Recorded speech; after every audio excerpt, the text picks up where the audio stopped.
16-year-old Zoe Washington stands trembling at the front of the crowded airplane, tears streaming down her face as flight attendant Heather loudly accuses her of lying. Zoe unzips her backpack slowly, pulling out something that causes the entire cabin to fall silent. The evidence that will change everything. Before we dive into this shocking story, where are you watching from today? Hit that like and subscribe button if you've ever felt unfairly judged based on appearances. Get ready for a journey that will make you question everything about how we treat each other in public spaces. Zoe Washington had always been exceptional. At 16, she possessed the kind of brilliance that teachers spoke about in hushed, reverent tones during faculty meetings.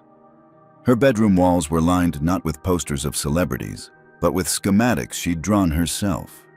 Intricate designs of aircraft components and propulsion systems that even seasoned engineers would find impressive. A junior at Benjamin Franklin High School in Philadelphia, Zoe had recently shocked everyone by winning the National Young Innovators Competition with her revolutionary design for improving aircraft safety systems during turbulence. Her single mother, Vanessa Washington, had sacrificed everything to nurture her daughter's remarkable talent. Working 2 jobs, days as an administrative assistant at a local community college and evenings waiting tables at an upscale restaurant, Vanessa somehow still found time to drive Zoe to science fairs, engineering workshops, and university lectures. Their modest 2-bedroom apartment in West Philadelphia was filled with Zoe's trophies, certificates, and prototype models built from whatever materials they could afford.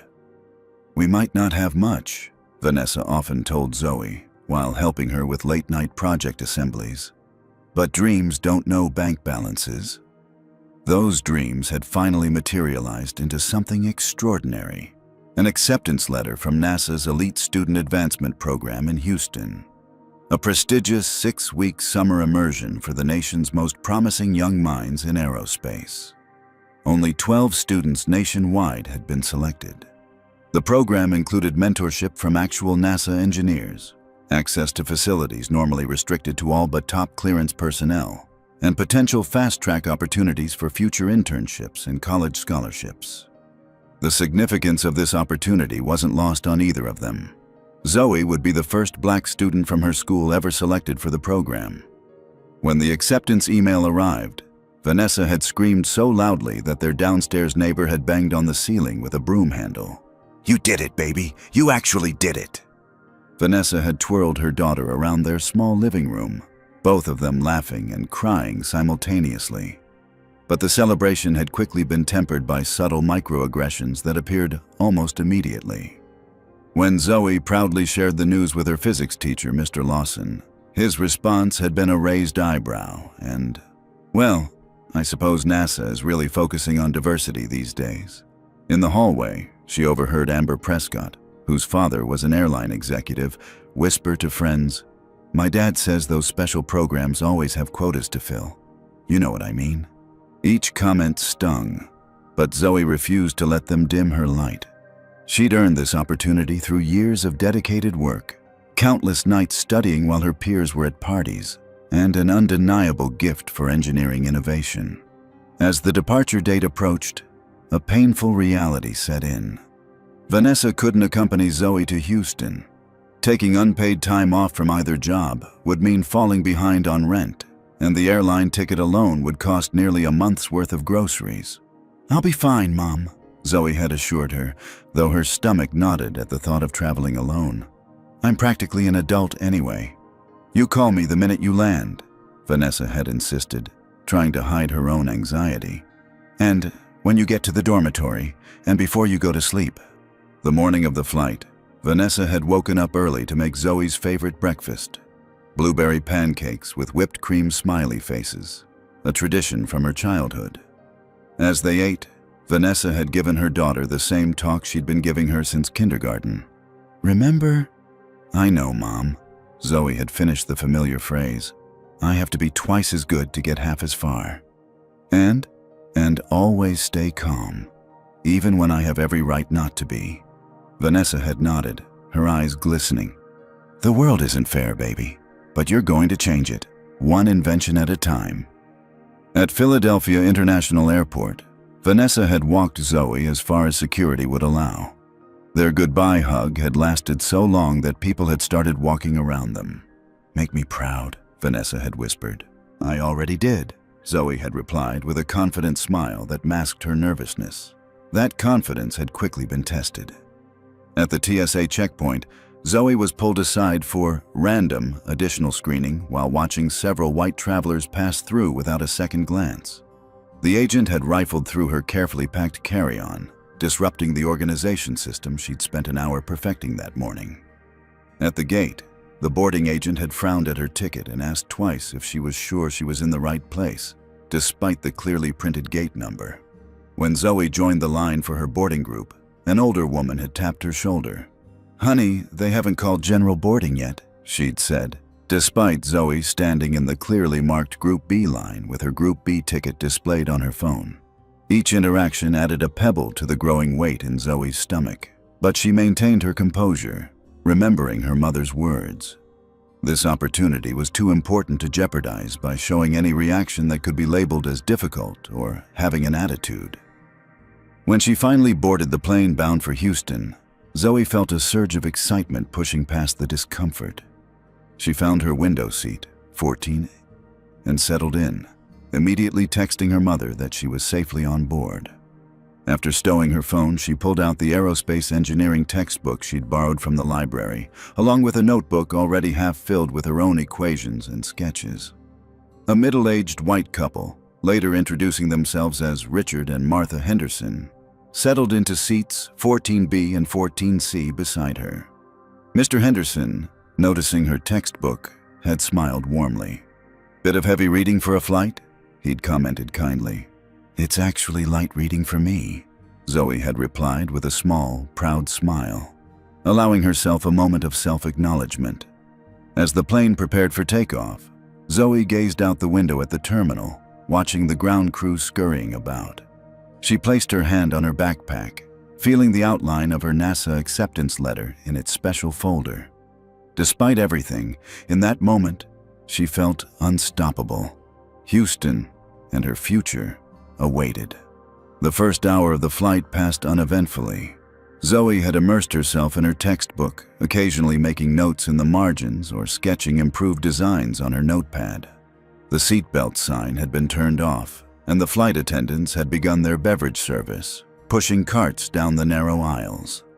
That's when Zoe first noticed something odd. The flight attendant serving their section, her name tag read Heather, was interacting differently with various passengers.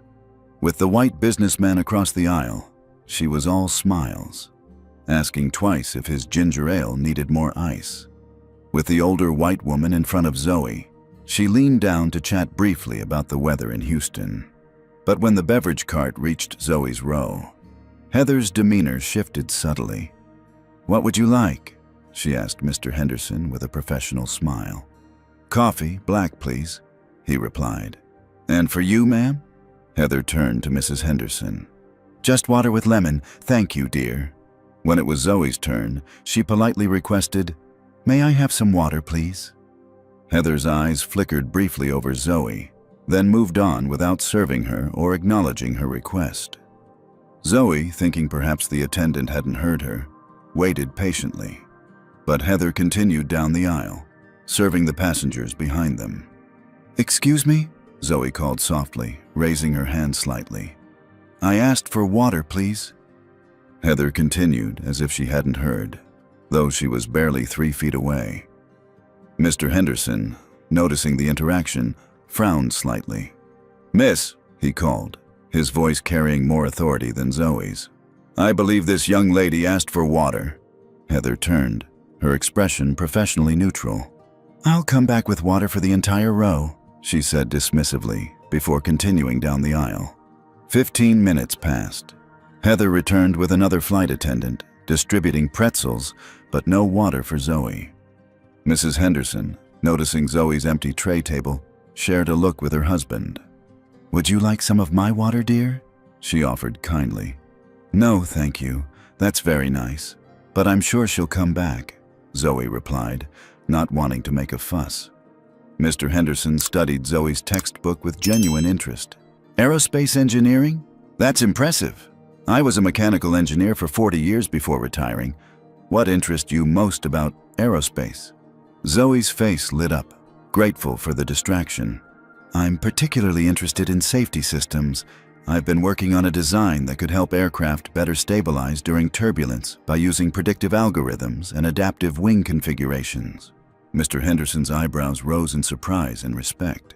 That's not just graduate-level thinking, that's cutting-edge research territory. Are you heading to Houston for a special program? Yes, sir. NASA's Elite Student Advancement Program. I just found out I was accepted last month. Well, I'll be. Mr. Henderson smiled broadly. That's one of the most prestigious programs in the country. You must be extraordinarily talented. As Zoe began explaining more about her research, the captain's voice came over the intercom announcing they were approaching some turbulence. The seatbelt sign illuminated with a soft ding. Please return to your seats and fasten your seatbelts, the captain advised. Flight attendants, please suspend service and secure the cabin. Heather, who had finally returned with Zoe's water, hastily placed it on her tray table before hurrying back to her station. Just as Zoe reached for the cup, the plane dipped suddenly. The water tipped over, spilling across her tray and splashing onto the special folder containing her NASA acceptance letter that she had placed on her lap while chatting with Mr. Henderson. "Oh no!" Zoe gasped, quickly grabbing the folder and opening it to check the damage. The official NASA letterhead was now stained with water, the ink beginning to run in places. This wasn't just any document. It was the physical proof of her achievement, something she'd planned to frame one day. Panicked, Zoe grabbed the cocktail napkins from her tray and began blotting the paper, trying desperately to salvage it. Mrs. Henderson offered her unused napkins as well, but the damage was spreading. Within moments, Heather appeared in the aisle, her expression stern. "What's going on here?" she demanded, surveying the wet tray table and floor. "The turbulence caused her water to spill," Mrs. Henderson explained. "The water you just brought her." "I didn't cause this mess," Zoe added quickly, still trying to save her letter. "It was the turbulence, and now my NASA acceptance letter is ruined." Heather's expression shifted from stern to skeptical. "NASA letter? Right." Her tone made it clear she didn't believe Zoe. "In any case, you've created quite a mess here." "But I didn't," Zoe began. "It's not her fault," Mr. Henderson interjected. "We hit turbulence right after you served the water." Another flight attendant, a tall man whose name tag read Brad, approached. "What's the situation, Heather?" Before anyone else could speak, Heather replied, "This passenger spilled her drink and is now claiming it wasn't her fault."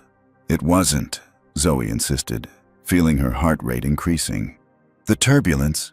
We need to keep the aisle clear," Brad interrupted, not even looking at Zoe. "Heather, get some towels for this mess." "My NASA letter is ruined," Zoe repeated, holding up the damp paper with its prestigious letterhead still visible. Brad glanced at it dismissively. "We'll handle the cleanup. Please stow your items and secure your tray table until the seatbelt sign is turned off."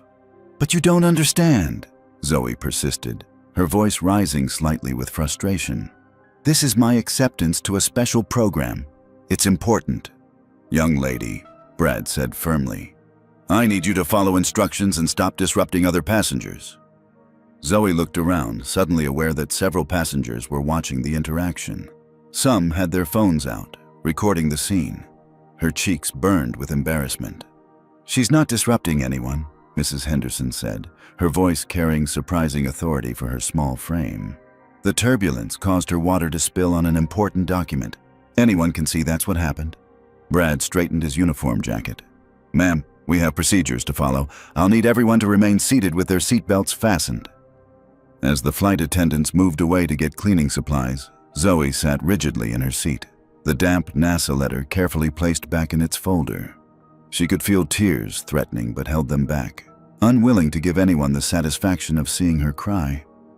"Don't let them get to you," Mr. Henderson whispered kindly.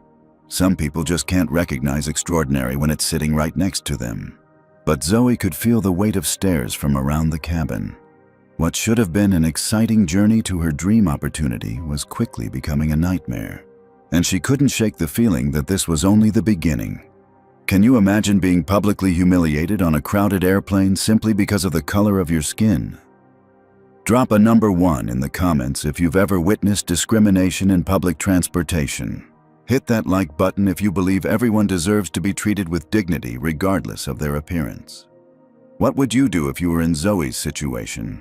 Stay tuned to see how this shocking situation escalates and who steps up to help our brilliant young engineer. The tension in the cabin was palpable as Heather returned with paper towels, making a show of cleaning up what was, in reality, a small water spill.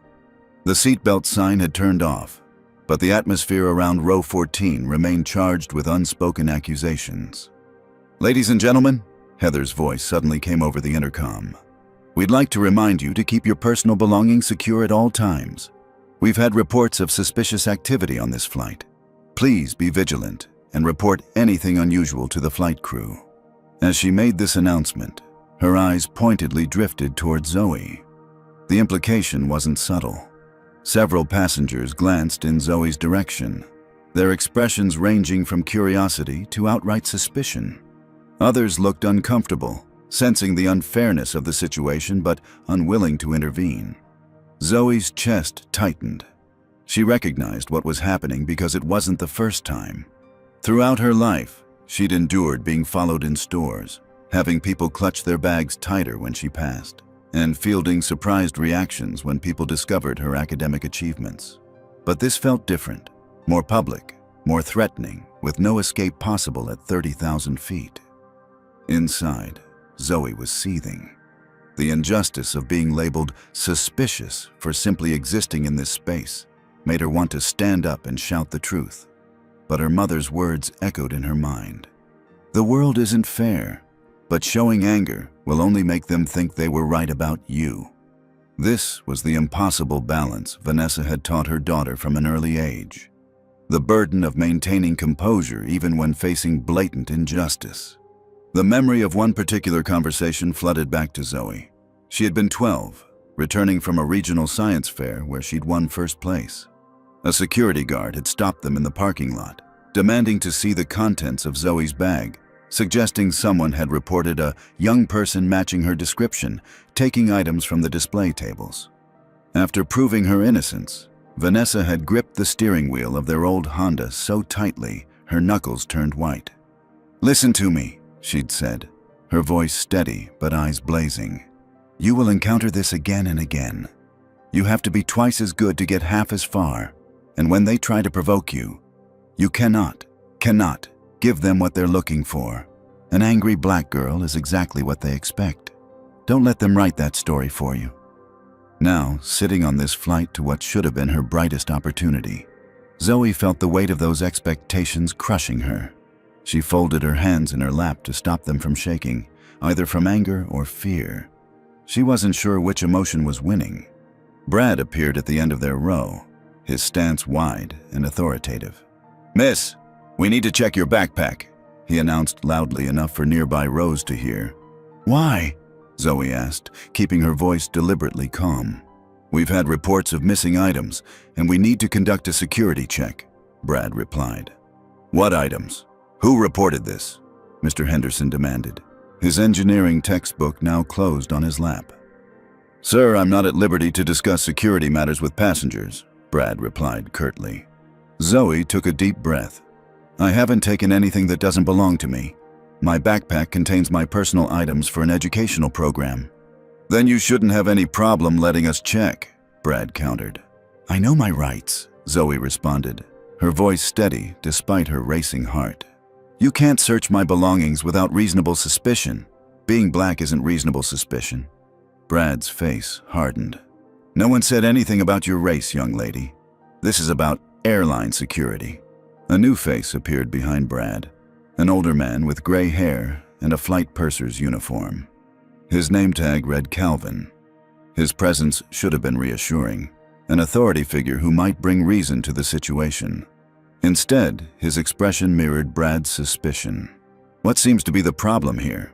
Calvin asked, though his tone suggested he'd already decided where the problem lay. "This passenger is refusing a routine security check," Brad explained. "It's not routine if you're only checking me," Zoe pointed out. trying to keep the tremor from her voice. Calvin's eyes narrowed slightly. "Young lady, interfering with flight crew duties is a federal offense. I suggest you cooperate." Zoe reached for her phone, desperate to call her mother, but the no service indicator mocked her from the screen. She was completely alone in this battle. From across the aisle, a young white businessman in a crisp suit, later introducing himself as Tyler Bennett, had been watching the entire interaction with growing concern. Discreetly, he positioned his phone on his tray table, angled to record the scene unfolding. "If you don't comply," Calvin continued, "we'll have no choice but to have security meet this aircraft upon landing." The word security sent a jolt of panic through Zoe. She'd seen the news stories. Black passengers removed from flights for reading, for speaking their native language, for simply asking questions. Once labeled a security threat, the consequences could follow her forever, potentially jeopardizing her NASA opportunity and future career. Mrs. Henderson attempted to intervene. "This is absurd. My husband and I have been sitting with this young woman the entire flight. She's a brilliant engineering student heading to a NASA program. She hasn't done anything wrong."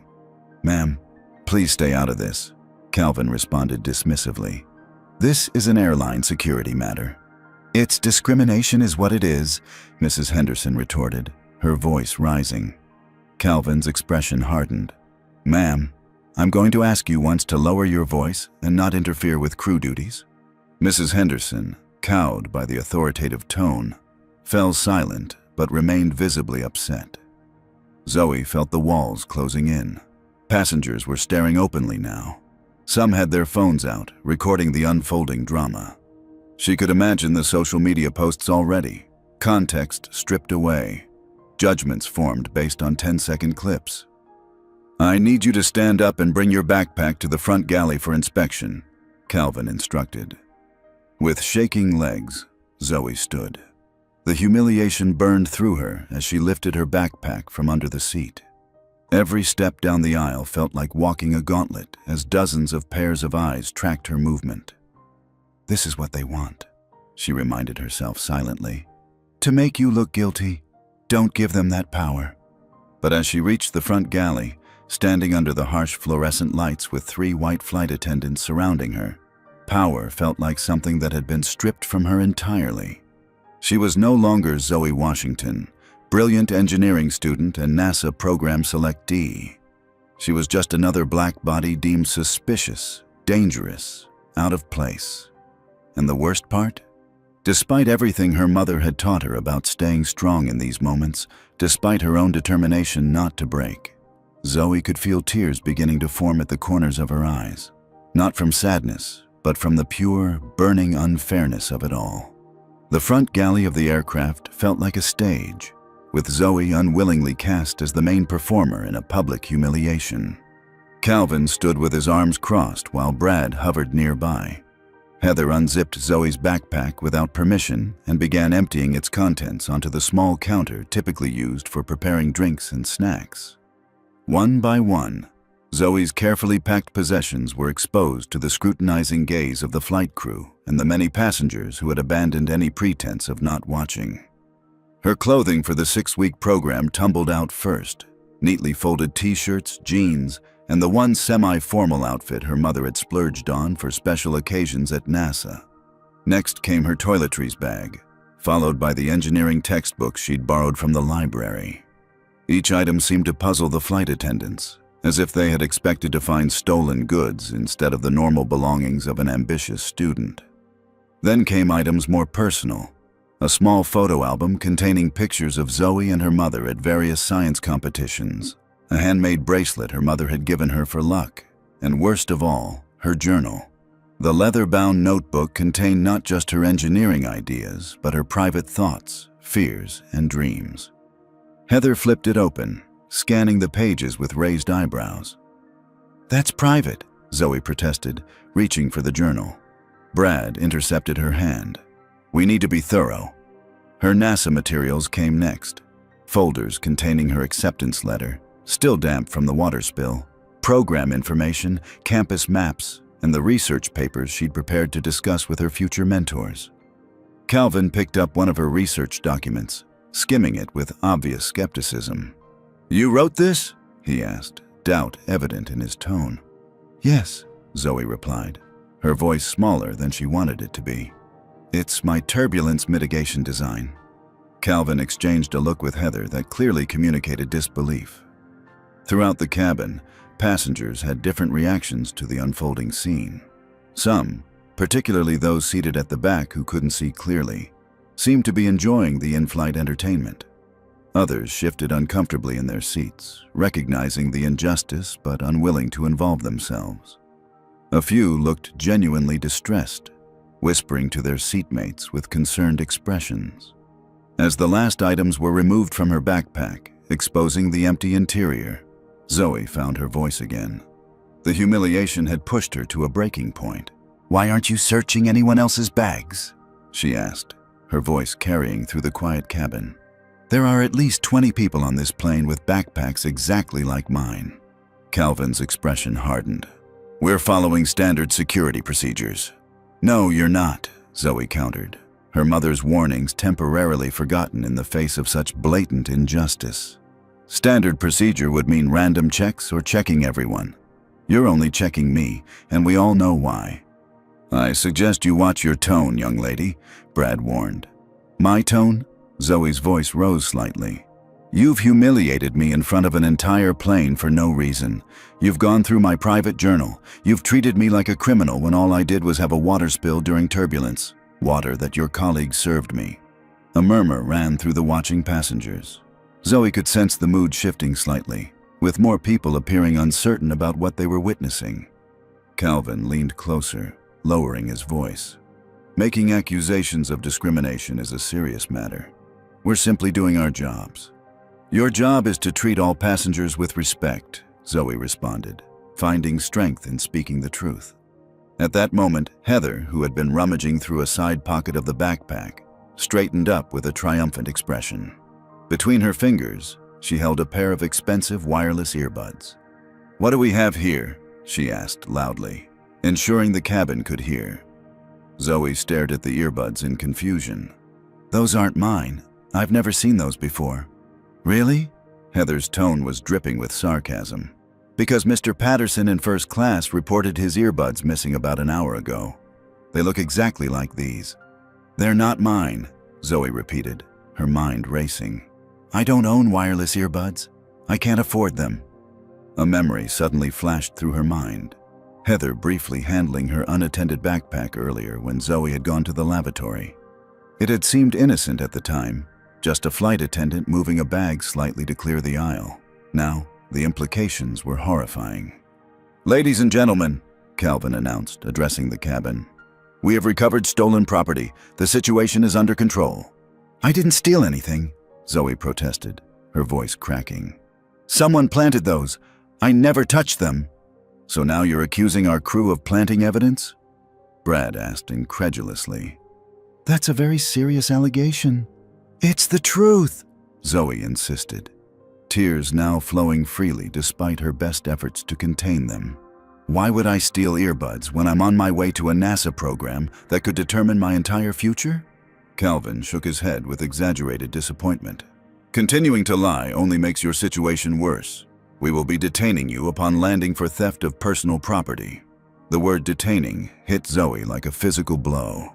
Detention could mean missing the program orientation. It could mean NASA rescinding her acceptance once they heard about the incident. Everything she'd worked for, all the late nights studying, all her mother's sacrifices, all her dreams of breaking barriers in aerospace engineering, seemed to be crumbling before her eyes. She couldn't hold back the sob that escaped her throat. "Please," she begged, hating how weak she sounded but desperate to salvage her future. "Please don't do this. I didn't take anything. This is my whole future." The passengers watched in uncomfortable silence as the 16-year-old girl broke down in tears at the front of the plane. Some looked away, unable to bear witnessing such raw distress. Others continued recording, their phones capturing her moment of complete vulnerability. Tyler, the businessman who had been recording discreetly, stood up and approached the galley. "Excuse me," he said firmly. I've been recording this interaction, and I think you should know that your treatment of this young woman appears highly questionable. Calvin's expression darkened. Recording crew members without permission is against airline policy. So is discriminatory treatment of passengers, Tyler countered, holding up his phone. I have footage of this entire incident.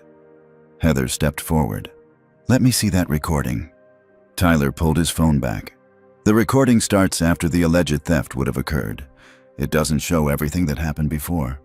Exactly. Brad seized on this point. Your partial recording doesn't show the full story. This passenger was found in possession of stolen property. Property that mysteriously appeared after your colleague handled her bag, Tyler pointed out. Calvin straightened his uniform jacket. Sir, please return to your seat. We'll handle this situation according to airline protocols. This passenger will be met by airport security upon landing, and they can sort out the details. Tyler hesitated, looking at Zoe's tear-streaked face, then reluctantly returned to his seat when Brad physically positioned himself to block the galley. Zoe stood amidst her scattered belongings, feeling utterly defeated. The NASA letter lay on the counter, water-stained and now seemingly useless. Her future, which had seemed so bright just hours ago, now appeared to be slipping through her fingers like sand. All because she had dared to travel while black, to dream while black, to exist while black, in a space where some believed she didn't belong. As Calvin instructed her to gather her belongings and return to her seat, Zoe's hands trembled so badly she could barely repack her backpack. The message was clear. Her accomplishments, her brilliance, her humanity were all secondary to the color of her skin in the eyes of those who held power over her in this confined space. For the first time in her life, Zoe Washington wondered if her mother's strategy of exceptional achievement as armor against racism was fatally flawed. No amount of NASA acceptance letters could protect her from people determined to see her as something she wasn't. The walk back to her seat felt interminable. Zoe clutched her hastily repacked backpack against her chest like a shield, eyes downcast to avoid the stares of other passengers. Her cheeks burned with humiliation, and each step required conscious effort as her legs threatened to give way beneath her. As she approached row 14, Mrs. Henderson suddenly stood up, blocking the aisle. The elderly woman was barely 5 feet tall, but in that moment, she seemed to grow several inches through sheer force of will. This has gone far enough, she announced in a clear, carrying voice that belied her age and small stature. Martha, Mr. Henderson cautioned, tugging gently at his wife's sleeve while glancing nervously at the flight attendants. But Martha Henderson shook off his hand. No, Richard. I've sat quietly through too many injustices in my lifetime. I won't do it anymore. She turned to address the other passengers, many of whom were now openly watching. This young woman is being persecuted for absolutely nothing. She's a brilliant student on her way to NASA. NASA! And she's being treated like a criminal because of the color of her skin. Calvin, who had been following Zoe back to her seat, stepped forward. Ma'am, I must ask you to sit down immediately. I will not, Mrs. Henderson replied firmly. I taught elementary school for 43 years. I know what bullying looks like, and I know what racism looks like. This is both. Murmurs rippled through the cabin. A few passengers nodded in agreement. Others looked uncomfortable but remained silent. Some began to shift in their seats, the atmosphere changing from voyeuristic interest to something more complex. A woman in her early 40s with close-cropped hair and an air of quiet authority stood up from a few rows ahead. She wore a simple blouse and slacks, but carried herself with unmistakable confidence. I'm Dr. Jasmine Carter, she announced, her voice calm but authoritative. I'm a physician at Houston Methodist Hospital, and I've been observing this situation since it began. She moved to stand beside Zoe, placing a gentle hand on the girl's shoulder. What's happening here is unacceptable by any professional standard. Doctor, Brad began condescendingly. This is an airline security matter. No, Dr. Carter interrupted firmly. This is a case of racial profiling, and I'm documenting it as such. She held up her phone, which was clearly recording. As a medical professional who frequently testifies in court, I can assure you my observations will be taken very seriously by both airline management and, if necessary, the courts. Tyler, the businessman who had tried to intervene earlier, had also risen from his seat. "I'm continuing to record as well," he called out, now making no attempt to hide his phone.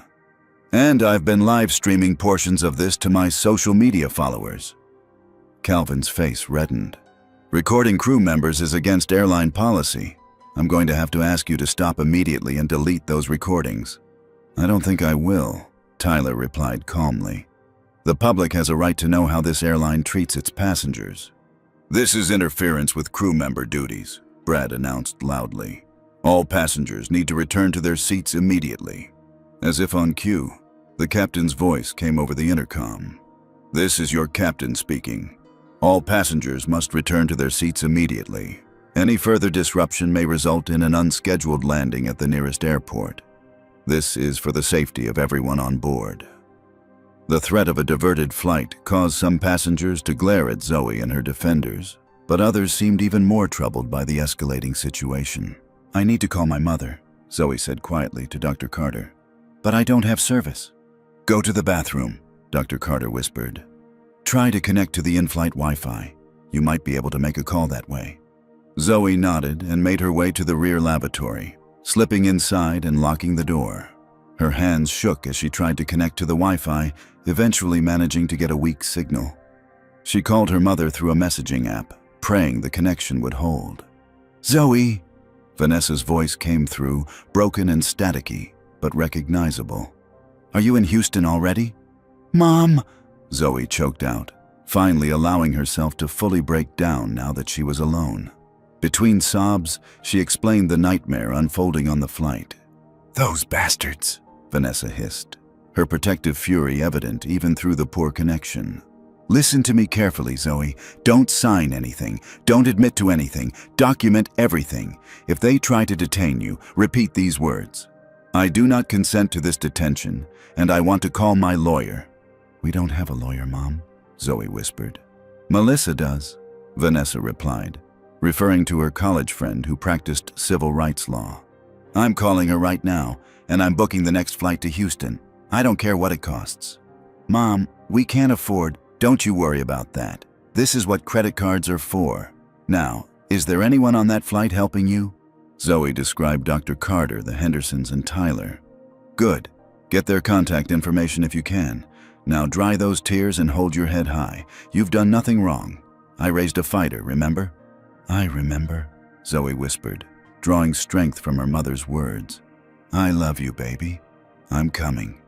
When Zoe emerged from the lavatory, she was shocked to find that her backpack, which she'd left at her seat, was now in Brad's possession at the front of the plane. "What are you doing with my bag?" she demanded, finding a new reservoir of courage after speaking with her mother. "All evidence is being secured until landing," Calvin informed her coldly. "Evidence?" Dr. Carter echoed incredulously. "This young woman's personal property is not evidence. Return her belongings immediately." "We'll be making an announcement shortly," Heather replied stiffly, avoiding eye contact. Sure enough, moments after Zoe returned to her seat, Calvin's voice came over the intercom. "Ladies and gentlemen, we apologize for the disruption. For security reasons, we will be met by airport police upon arrival in Houston. We ask for your cooperation in remaining seated until authorities have boarded and addressed the situation." Zoe felt a fresh wave of panic. Police. The word carried terrifying implications for a young black woman in America. Dr. Carter must have sensed her fear because she immediately moved to the empty seat behind Zoe, leaning forward to speak softly. "Don't worry. We won't let them take you anywhere alone.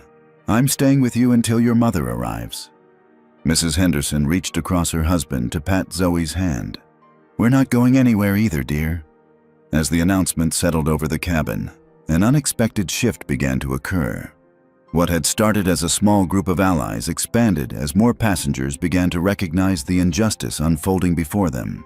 A middle-aged black couple from first class came back to introduce themselves and offer support.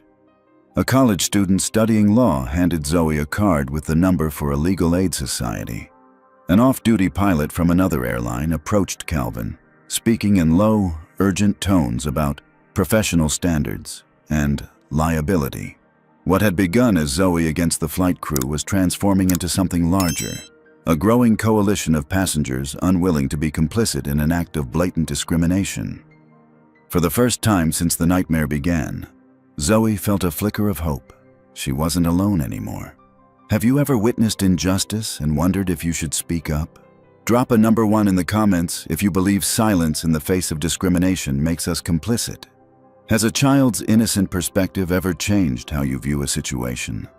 Hit that like button if you've learned important life lessons from the honest observations of children. What do you think will happen when the plane lands? Will Zoe be vindicated? Or will the flight crew's false accusations prevail? Stay with us to discover the shocking truth that's about to be revealed by an unexpected source. 3 rows ahead of Zoe, 10-year-old Emily Parker had been documenting her very first airplane journey on her brand new birthday tablet. With her mother Laura's permission, she had been filming various aspects of the flight: the takeoff, the clouds outside her window, the beverage service, and her enthusiastic commentary about everything that caught her attention. "And here comes the nice lady with our drinks," Emily had narrated cheerfully as Heather approached their row earlier in the flight. "Mom says I can have apple juice but not soda because we're going to Grandma's and she doesn't want me to be too hyper when we get there." What Emily hadn't realized was that her wide-angle filming had captured more than just her excitement about apple juice. As Laura now reviewed the footage on her daughter's tablet, trying to distract the child from the tense situation developing in the cabin, she noticed something in the background of one clip that made her breath catch. There, clearly visible, was Heather pausing by Zoe's empty seat while the girl was in the bathroom. The flight attendant had glanced around furtively before quickly unzipping a side pocket of Zoe's backpack and slipping something inside. The entire action took less than 3 seconds, easy to miss if you weren't looking for it, but unmistakable when viewed in hindsight. Laura Parker stared at the tablet screen in disbelief, rewinding and replaying the clip several times to confirm what she'd seen. There was no ambiguity. The footage clearly showed Heather planting the earbuds that would later be discovered as evidence of theft. A moral dilemma immediately presented itself. Laura was a single mother traveling with her daughter to visit family in Houston. She had no connection to the unfolding drama and preferred to keep a low profile generally. Getting involved meant potential delays, possible legal entanglements, and exposing her daughter to conflict.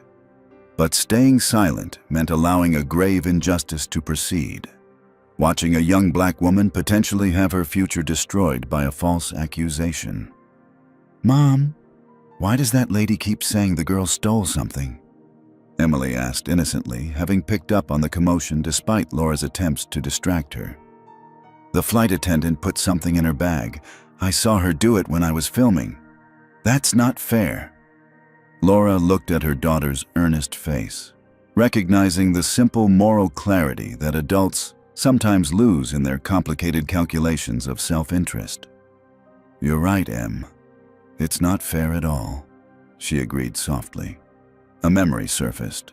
Laura herself at 19, witnessing a store security guard roughly detaining a black classmate for suspicious behavior when she'd done nothing wrong. Laura had said nothing then, had walked away telling herself it wasn't her business. She'd run into that same classmate years later and learned the incident had resulted in a criminal record that had affected her job prospects for years, all based on a false accusation. "I stayed quiet once before when I should have spoken up," Laura murmured, more to herself than to Emily. "I've regretted it ever since." With renewed determination, Laura unbuckled her seatbelt. "Stay here, sweetie. Mom needs to help someone." "Are you going to show them my video?" Emily asked. "So they know the truth?" "Yes, that's exactly what I'm going to do." Laura made her way back through the cabin to where Zoe sat surrounded by her growing circle of allies. Leaning down, she spoke quietly to avoid being overheard by the flight attendants. "Excuse me, I'm Laura Parker. My daughter was filming her first flight experience, and she accidentally captured something you need to see." She handed the tablet to Zoe. The video queued up to the incriminating moment. Dr. Carter, the Hendersons, and Tyler gathered close to watch as the footage played. their expressions shifting from curiosity to shock, and then righteous anger. "That's definitive evidence," Dr. Carter whispered, her professional composure momentarily cracking. She planted the earbuds deliberately. "We need to strategize," Tyler said quietly. "The plane will be landing in about 40 minutes. Once we're on the ground, they'll try to rush this girl off with security before anyone can intervene." As the small group huddled together, planning their approach, Emily's voice piped up from the aisle. She had followed her mother despite instructions to stay seated. "Why did the lady put things in the girl's bag?" she asked loudly, her child's voice carrying through the suddenly quiet cabin. "That's like lying, and Mom says lying is always wrong." Nearby passengers turned to look, first at Emily, then at Heather, who was stationed at the rear galley. The flight attendant's face paled visibly. "What is she talking about?" a man in a business suit asked from across the aisle. "The flight attendant put those earphone things in her backpack when she wasn't looking," Emily explained with the straightforward honesty of a child. "I was making my airplane movie and I saw her do it." The murmur that spread through the cabin was like a wave, passengers turning to each other, repeating what the child had said, looking toward Heather with new suspicion. Calvin and Brad quickly converged at the back of the plane, engaged in an urgent, whispered conversation with Heather, who appeared to be denying something vehemently. More passengers began to openly record the situation on their phones, despite the earlier warnings against doing so. The atmosphere in the cabin had shifted dramatically. What had begun as isolated support for Zoe was transforming into collective outrage. Calvin strode to the front of the cabin and made another announcement. "All recording devices must be turned off immediately. This is a direct instruction from your captain. Failure to comply could result in legal consequences upon landing." But his words had the opposite effect. More phones appeared. More passengers began speaking up. "You can't confiscate our phones," called out a woman in a business suit. "That's not within your authority." "I'm an attorney," added a middle-aged man near the front. "And what I'm witnessing appears to be a conspiracy to falsely accuse a passenger. I strongly advise the crew to reconsider their actions before this escalates further." Tyler, who had been quietly working on his phone, looked up with a satisfied smile. "Too late for damage control. This is going viral already. My live stream has over 2,000 viewers, and it's climbing by the second." Heather, visibly shaken, retreated to the rear galley. Brad attempted to maintain authority, walking through the cabin instructing people to put away their phones, but he was largely ignored. The pilot's voice came over the intercom again, this time with an edge of concern. "This is your captain. I've been informed of a disturbance in the cabin. If order is not restored immediately, I will divert this aircraft to the nearest airport. This is your final warning." Rather than intimidating passengers into compliance, the announcement seemed to galvanize them further. A gentleman in first class stood up, introducing himself as a retired judge, and loudly stated that he would be filing a formal complaint about the crew's conduct and would testify if necessary. Zoe, watching this remarkable shift unfold around her, felt a complex mix of emotions: vindication, relief, and lingering trauma from the humiliation she'd endured. Dr. Carter kept a protective arm around her shoulders, while Laura had retrieved her daughter and was now sitting in the empty seat across the aisle, the incriminating video safely backed up to multiple devices. "Your NASA dream is still alive," Mrs. Henderson assured Zoe quietly. "These people tried to take it from you, but truth has a way of coming to light." As the plane began its descent into Houston, the cabin had effectively divided into two camps: the increasingly isolated and defensive flight crew, and the unified passengers rallying around a young woman whose only crime had been to occupy space while black. The fasten seatbelt sign illuminated with a ding that seemed to underscore the tension. Through the windows, passengers could see police vehicles positioned on the tarmac, their lights flashing in the early evening sun. The sight sent a fresh wave of anxiety through Zoe. "Don't worry," Dr. Carter whispered. "We have the truth on our side now." But as the wheels touched down on Houston soil, Zoe couldn't help wondering if the truth would be enough. She'd seen enough of the world to know that justice wasn't always guaranteed, even with evidence in hand. As the plane taxied toward the gate, She took deep, measured breaths, preparing herself for whatever came next. The aircraft came to a complete stop at the gate, but the expected chime and announcement to unfasten seatbelts never came. Instead, Calvin's strained voice informed passengers, "Ladies and gentlemen, please remain seated with your seatbelts fastened. We will be boarding security personnel before deplaning can begin." Through the windows, Zoe could see 4 police officers standing at the jet bridge entrance, along with what appeared to be an airline manager in a crisp suit and identification badge. Her heart hammered against her ribs despite the reassuring presence of her newfound allies. "Remember, we're all witnesses," Dr. Carter said firmly, addressing not just Zoe, but the surrounding passengers. "No one lets this young woman off this plane alone with security." Murmurs of agreement rippled through the cabin. Mr. Henderson, despite his earlier caution, now appeared resolute. "I've been silent too many times in my life when I should have spoken up. Not today." The main cabin door opened with a hydraulic hiss. Calvin immediately approached, speaking in hushed tones to the police officers and gesturing toward Zoe's row. The airline manager looked increasingly concerned as Calvin spoke, his brow furrowing deeper with each passing moment. Then, to everyone's surprise, the flight crew's strategy shifted dramatically. Brad approached Zoe's row, his demeanor suddenly solicitous. "Miss Washington, if you could please come with me to deplane first. We'd like to resolve this situation quickly and privately." "Absolutely not," Dr. Carter responded before Zoe could answer. "This young woman will not be separated from her witnesses." "Ma'am, this doesn't concern you," Brad replied, his forced smile slipping. "It concerns all of us," came a voice from behind. The retired judge from first class had made his way down the aisle. "I believe I speak for many passengers when I say we will not deplane until we're certain this young woman is treated fairly." Brad's face flushed red. "You can't refuse to deplane. That's entirely within our rights if we believe a crime is being committed," the judge interrupted calmly. "And falsely accusing a minor and attempting to isolate her from witnesses could certainly qualify." The standoff continued as more passengers unbuckled their seatbelts and stood in the aisle, forming what amounted to a protective barrier around Zoe. The message was clear: no one was going anywhere until justice was served.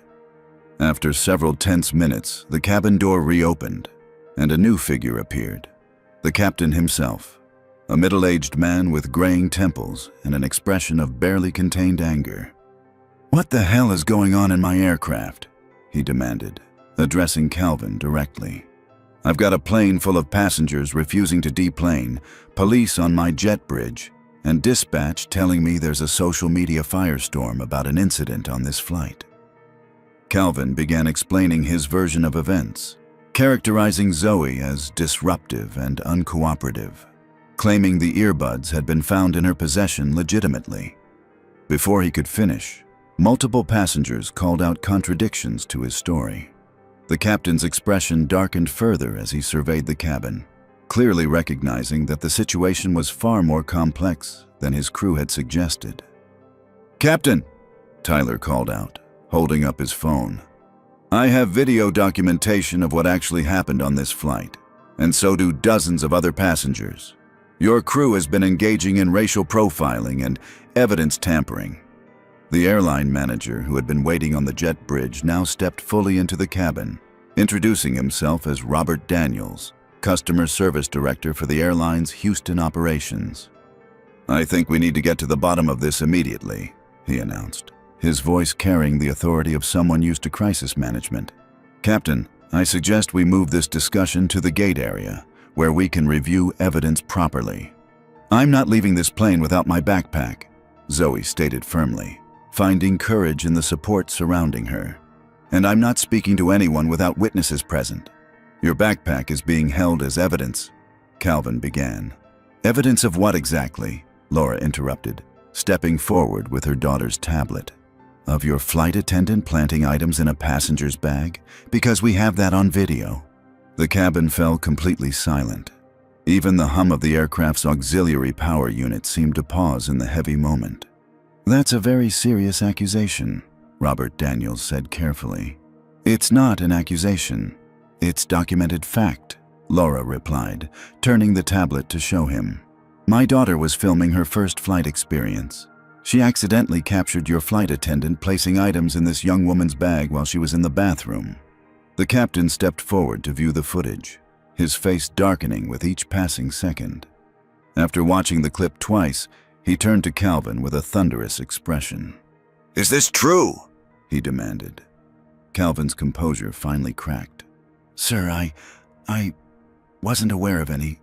Heather acted on her own if this occurred. I was simply following protocol based on her report." From the rear galley, Heather called out, "That's a lie! You told me to make an example of her. You said we needed to maintain control of the cabin and that she was being uppity." Brad quickly tried to silence Heather, but the damage was done. The ugly word hung in the air, its racist connotations unmistakable. Robert Daniels pulled out his phone and stepped away to make a call, speaking urgently in hushed tones. The police officers, who had been observing from the doorway, now entered the cabin fully, but their approach seemed more measured than aggressive. The lead officer, an African-American woman with lieutenant stripes, addressed Zoe directly. "Miss, I understand there's been an incident on this flight. Would you be willing to show me the evidence you and these passengers are referring to?" Dr. Carter stepped forward. "Officer, I'm Dr. Jasmine Carter. I've been with this young woman throughout this ordeal. I believe you should see all the evidence, including the video showing the flight attendant planting items in her bag." The next 20 minutes unfolded in a surreal blur. Laura's video was shown to the police officers. Tyler's recordings were reviewed. Dozens of passengers provided statements. The airline manager was constantly on his phone, presumably reporting to higher executives as the situation deteriorated further. One revelation followed another. A quick check of the airline's records revealed 3 previous discrimination complaints filed against Calvin in the past year, all quietly resolved with minimal consequences. A first-class passenger confirmed he had never reported his earbuds missing. The entire premise of searching Zoe's bag had been fabricated. Throughout it all, Zoe remained composed, answering questions clearly and precisely. Her initial fear gradually replaced by a sense of validation as the truth emerged piece by piece. The NASA acceptance letter in her backpack, though water-damaged, served as tangible proof of her character and achievements. As the facts accumulated, the narrative constructed by the flight crew collapsed completely. What had begun as an attempt to humiliate and criminalize a young black woman had transformed into a damning indictment of institutional racism within the airline itself. With the police officers, airline manager, and captain now fully engaged in the investigation, the atmosphere on the plane had transformed from hostile to solemn. The passengers remained seated, many still recording, as Zoe was finally allowed to retrieve her backpack from where it had been stowed in the front galley. "I want everyone to see what's actually in my bag," Zoe announced, her voice steady and clear. "I want everyone to see who I really am." With deliberate movements, she placed her backpack on a seat at the front of the cabin where everyone could observe. The police lieutenant stood nearby, supervising as Zoe began to empty the contents herself, narrating as she went. The first item she removed was a clear plastic folder containing her NASA acceptance letter. Though water-stained from the earlier spill, the NASA letterhead and official signatures were clearly visible. "This is my acceptance to NASA's Elite Student Advancement Program," Zoe explained, holding it up for everyone to see. "Only 12 students nationwide were selected. I'm the first student from my school ever chosen." A ripple of impressed murmurs spread through the cabin. The airline manager, Robert Daniels, stepped closer to examine the document, his expression shifting from skepticism to surprise. Next, Zoe pulled out a thick manila envelope containing her research papers. "These are my designs for an improved aircraft safety system that helps planes better navigate turbulence. My research won the National Young Innovators Competition last month." She carefully laid out several detailed technical diagrams alongside a 30-page research paper filled with complex equations and data analysis. The captain, himself a former aerospace engineering student before becoming a pilot, picked up one of the diagrams with visible interest. "This is graduate-level work," he remarked, scanning the equations. "You developed this yourself?" "Yes, sir," Zoe replied. "It uses predictive algorithms to anticipate air pocket formations and automatically adjusts wing configurations to minimize passenger impact." The captain looked at her with newfound respect. "I've seen prototype systems like this being developed by major aerospace companies. This is remarkable work." Zoe continued unpacking her backpack, revealing letters of recommendation from renowned scientists who had mentored her through online programs, each one more glowing than the last. One letter from Dr. William Chen, a leading aerodynamics expert at MIT, described Zoe as possibly the most naturally gifted young engineer I've encountered in 3 decades of teaching. The personal items came next. Her journal filled with not just engineering concepts, but also entries documenting her experiences as a young black woman pursuing a career in a field where people like her were severely underrepresented. Several entries detailed previous incidents of discrimination and how she had persevered despite them. "I've been keeping this journal since I was 12, Zoe explained. "It records every microaggression, every doubt cast on my abilities, every time someone suggested I got an opportunity because of diversity quotas rather than merit." She paused, her voice momentarily thick with emotion.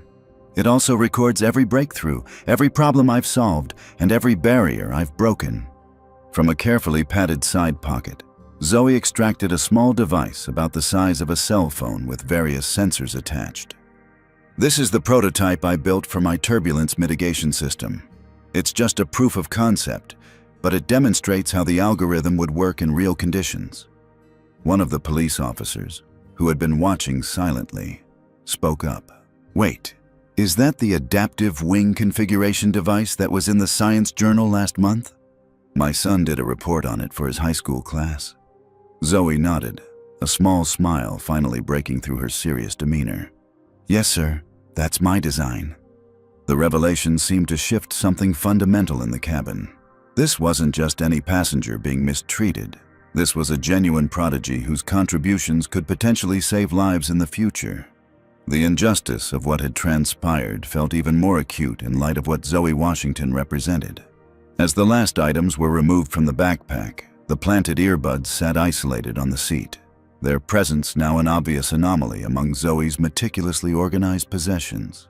No one, not even Calvin, still maintained the fiction that they belonged to her. The airline manager was now on a conference call with what appeared to be several executives, based on his deferential tone. "Yes, sir, I understand the severity. Yes, the videos are indeed authentic." "No, sir, there's no question about what occurred." "Yes, I believe immediate action is warranted." Meanwhile, Mr. Henderson had been engaged in his own phone call in hushed tones. As he ended the call, he approached Zoe with a gentle smile. "I just got off the phone with Dr. James Wilson," he said. "He's the program director for the NASA initiative you're joining." Zoe's eyes widened. "You know Dr. Wilson?" "We worked together at Boeing for 15 years before I retired," Mr. Henderson explained. "When you mentioned the program earlier, I thought the name sounded familiar. I took the liberty of calling him to explain what happened today." Is my place in the program in jeopardy?" Zoe asked, her voice small for the first time since the confrontation began. Mr. Henderson shook his head firmly. "Quite the opposite. Dr. Wilson is sending a NASA representative to meet you at the airport immediately. He said, and I quote, 'Any young woman with the brilliance to create that turbulence system and the courage to stand up to injustice is exactly who we want at NASA.'" Tears welled in Zoe's eyes, but these were different from the earlier ones. These were tears of relief and vindication. Dr. Carter squeezed her shoulder supportively. Suddenly, a commotion at the aircraft door drew everyone's attention. A woman burst into the cabin, her business attire rumpled and her expression frantic until her eyes landed on Zoe. "Mom!" Zoe cried, rushing toward Vanessa Washington. The reunion was emotional, mother and daughter clinging to each other as if they'd been separated for months rather than hours. Vanessa had somehow managed to book a last-minute flight from Philadelphia, arriving just as the situation was reaching its resolution. "Are you okay? Did they hurt you?" Vanessa demanded. holding her daughter's face between her hands and examining her as if searching for physical wounds. "I'm okay now," Zoe assured her, gesturing to the group of supporters who had rallied around her. "These people helped me. They believed me." Vanessa looked around at the assembled allies: Dr. Carter, the Hendersons, Tyler, Laura, and Emily, and the dozens of passengers who had refused to remain silent in the face of injustice. Her expression conveyed a gratitude beyond words. Robert Daniels approached the reunited pair cautiously. "Ms. Washington, on behalf of the airline, I want to express our deepest—" "Save it!" Vanessa cut him off sharply. "Whatever you're about to say, it's not enough. My daughter was humiliated, accused of theft, and traumatized on your aircraft. This isn't over." "I understand your anger," Daniels acknowledged. "And you're right, a simple apology isn't sufficient. But I want you to know that the executives have authorized me to inform you that both Calvin and Heather have been terminated effective immediately. Brad is being suspended pending further investigation." "That's a start," Vanessa conceded. "But we're going to need more than that." As the conversation continued, passengers finally began to deplane, many pausing to offer Zoe words of encouragement or to share contact information in case she needed additional witnesses in the future. The solidarity that had formed in that metal tube at 30,000 feet wasn't dissolving upon landing. It was solidifying into something more permanent. Outside the aircraft windows, news vans could be seen pulling up near the terminal. Tyler's live stream and the viral videos from other passengers had already alerted local media to the story unfolding at the airport. What had begun as a personal nightmare for Zoe was rapidly transforming into a national conversation about racial profiling in commercial aviation. As Zoe repacked her backpack, now minus the planted earbuds, which had been taken as evidence, she paused to look around the nearly empty cabin. Just hours ago, she had boarded this plane filled with excitement about her future. That future had been threatened, nearly destroyed, but ultimately preserved by the courage of strangers who refused to be complicit in injustice. Despite everything, she was still going to NASA. Her dreams remained intact. And perhaps most importantly, she had discovered something her mother had always tried to teach her, that while racism was a painful reality, so too was the existence of allies willing to stand against it. 1 week later, Zoe Washington stood in the massive atrium of NASA's Johnson Space Center, surrounded by gleaming exhibits of spacecraft and the legacies of astronauts who had ventured beyond Earth's atmosphere. Sunlight streamed through the high windows, illuminating her face as she gazed up at a full-scale model of the International Space Station suspended from the ceiling. "Pretty amazing, isn't it?" asked Dr. James Wilson, the director of the Elite Student Advancement Program, as he guided Zoe and the 11 other selected students through the orientation tour. "It's better than I ever imagined," Zoe replied, her voice filled with genuine wonder. The past 7 days had been a whirlwind of activity and emotions following the incident on the flight. What had nearly been the worst day of her life had instead become a catalyst for unexpected positive change. The resolution at the airport had unfolded rapidly once the evidence became irrefutable. The airline's public apology had come within hours, not the typical corporate non-apology filled with passive voice and vague regrets, but a straightforward acknowledgement of racial profiling and evidence tampering by their employees. Calvin and Heather had indeed been terminated immediately. An internal investigation revealed that Calvin had a history of targeting minority passengers for random security checks, with complaints that had been repeatedly buried by middle management. Brad had been suspended initially, but further evidence of his complicity in previous incidents had led to his termination as well. The airline had announced a comprehensive anti-bias training program for all employees, developed in consultation with civil rights organizations. Flight crews would now undergo quarterly evaluations that included metrics on equitable treatment of passengers. Most surprisingly, the airline's CEO had personally called Vanessa Washington to offer not just compensation, but to request Zoe's input on their new training protocols. "We need perspectives like your daughter's if we're ever going to create real change," he had admitted. The media coverage had been intense, but largely supportive.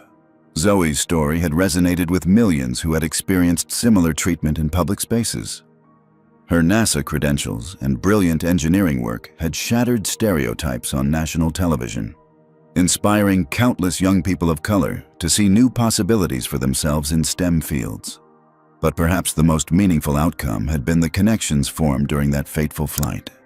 Tyler's viral video had brought international attention to the issue of discrimination in air travel, sparking important conversations about implicit bias and bystander intervention. Dr. Carter had become a mentor figure for Zoe, offering guidance on navigating predominantly white professional spaces without compromising her identity. The respected physician had even arranged for Zoe to speak to her medical students about designing accessibility features for future spacecraft, a perfect intersection of their different fields. The Hendersons had gone beyond moral support. After learning about the financial sacrifices Vanessa had made to support her daughter's education, they had established a scholarship fund for minority students pursuing careers in aerospace engineering. The Zoe Washington Pioneer Scholarship would provide financial assistance to 5 students annually. Laura and Emily Parker had formed an unexpected friendship with Zoe. Emily, inspired by Zoe's engineering prowess, had begun taking coding classes and building simple robots. "When I grow up, I want to build spaceships like Zoe," she had declared to her mother, who encouraged this newfound passion. Most touching of all, Vanessa Washington had received a job offer from NASA's Diversity and Inclusion Department, allowing her to relocate to Houston near her daughter. After years of working multiple jobs to support Zoe's dreams, Vanessa would now be part of the organization making those dreams possible. Today, all of these supporters had gathered at NASA for a special ceremony. Zoe's turbulence mitigation device, refined with help from NASA engineers during her first week in the program, was being recognized with a special commendation. The airline that had once humiliated her was now in discussions to test her technology on actual flights, a remarkable turn of events that still seemed surreal. As Zoe stepped up to the podium to address the assembled guests and a new group of young black girls from a local STEM program, she felt a sense of purpose greater than her individual achievement. "1 week ago, I was nearly prevented from standing where I am today," she began, her voice clear and confident. "1 week ago, I was reminded that no matter my achievements or capabilities, some people would see only the color of my skin and make judgments based on that alone." She paused, looking out at the faces watching her. Dr. Carter, the Hendersons, Tyler, Laura, and Emily, her fellow NASA program selectees, and most importantly, her mother, whose eyes shone with pride. "But something else happened that day too," Zoe continued. "Strangers became allies. People who could have remained silent chose to speak up. A little girl's honest recording revealed truth that adults tried to hide, and I learned that while injustice exists, so does the courage to confront it." Behind her, encased in a special display, was her backpack, the same one that had been searched and scrutinized on the flight. The Houston Science Museum had requested to display it temporarily as part of an exhibit on innovation and perseverance, alongside the prototype of her turbulence mitigation device. "This backpack contains more than just my inventions and research," Zoe said, gesturing toward the display. "It contains the lesson that our brilliance cannot be diminished by those who refuse to see it. It contains the truth that our dreams are valid, our contributions are valuable, and our presence in spaces like this is not just welcome, it's necessary." As her speech concluded to enthusiastic applause, Zoe knew that her journey was far from over. The following day, she would board another flight, this time as an honored guest in first class, to attend a national engineering conference where she'd been invited to present her research. The new flight crew would greet her with respect, unaware of the media storm she had generated. Fellow passengers might recognize her from news coverage, or they might see just another talented young woman pursuing her dreams. Either way, Zoe would board that plane differently than she had the first one, not just with greater confidence in herself, but with a deeper understanding of both humanity's capacity for prejudice and its potential for solidarity. As the ceremony concluded and well-wishers surrounded her, Zoe opened her new backpack, a gift from her NASA mentors, revealing the schematics for her next-generation invention. The journey would continue, forever changed but unbowed.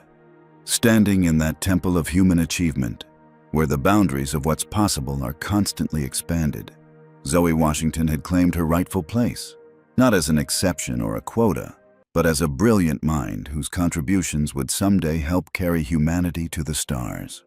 What would you do if you witnessed discrimination like Zoe experienced? Would you have the courage to speak up like Laura, Dr. Carter, and the Hendersons? Share your thoughts in the comments below.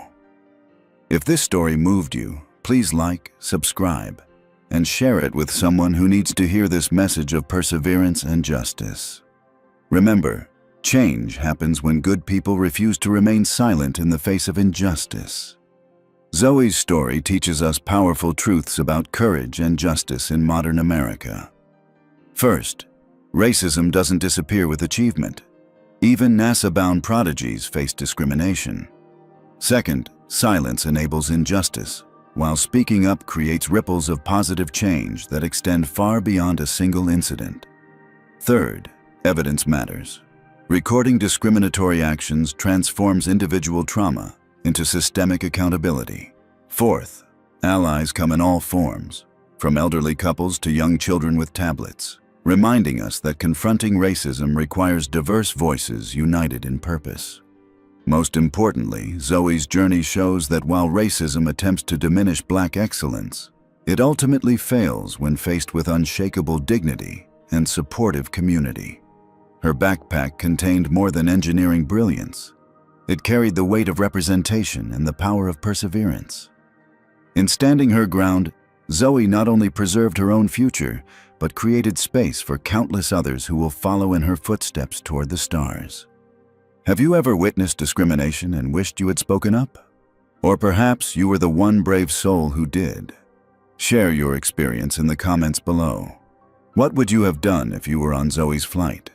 If this story touched your heart, please hit that like button to help others find it.